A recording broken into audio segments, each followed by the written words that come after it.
Jumping close guard will be a penalty for the person that jumped guard, and we will restart them standing in the neutral position.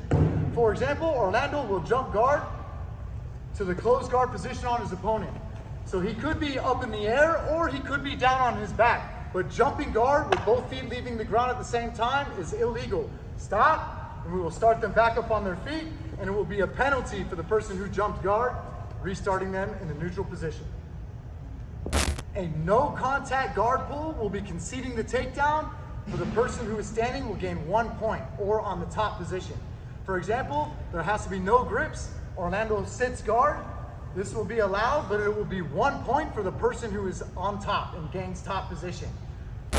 So with contact, it doesn't matter the grips. When a person concedes the takedown and pulls down to guard, it will be 1 point for the person standing. For example, Orlando pulls guard.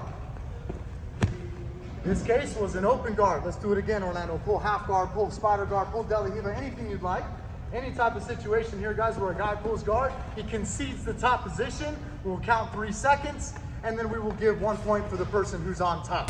Flying submissions are legal from blue belt up, okay? If you fly for a submission to the point to where you get 1 point, ending on bottom after it fails will not be held against you.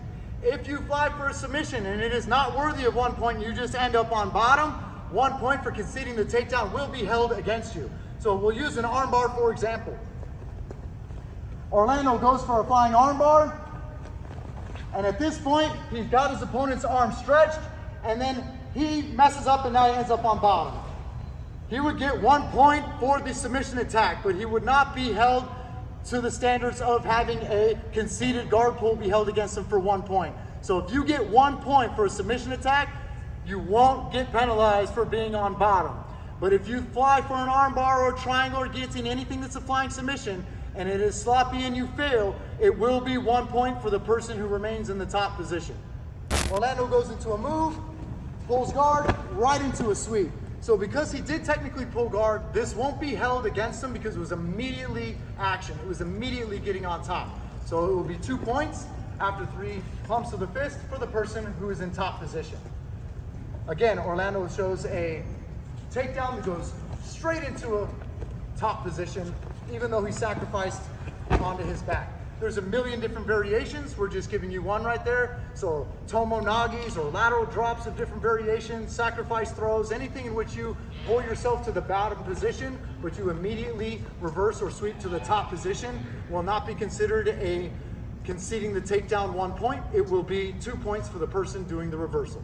Reversals that end up going from the ground to their feet and then they get put back down on the ground in the same grips will not be considered conceding the takedown. It will just be putting back in the same position that was not completed.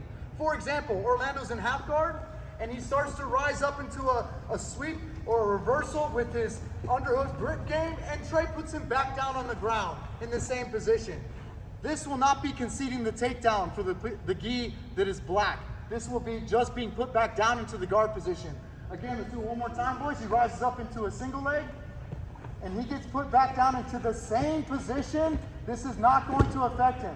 Now, if Orlando comes up into a single leg and he starts to change his movements, he starts to change his takedowns, and then Trey puts him back down, it doesn't matter if he lands in the same guard or a different guard. If the person with the reversal comes up and changes their grips and changes their position, then it's now a standing engagement and it's no longer part of the reversal. So again, if they get put into a reversal and then the person on top puts them back down, no penalty, no points, no nothing happens. It's just basically a failed reversal. But if that reversal comes up and then the grip fighting changes and it moves around to different grips and different takedowns, then he gets put back down, then it will be considered a takedown scenario.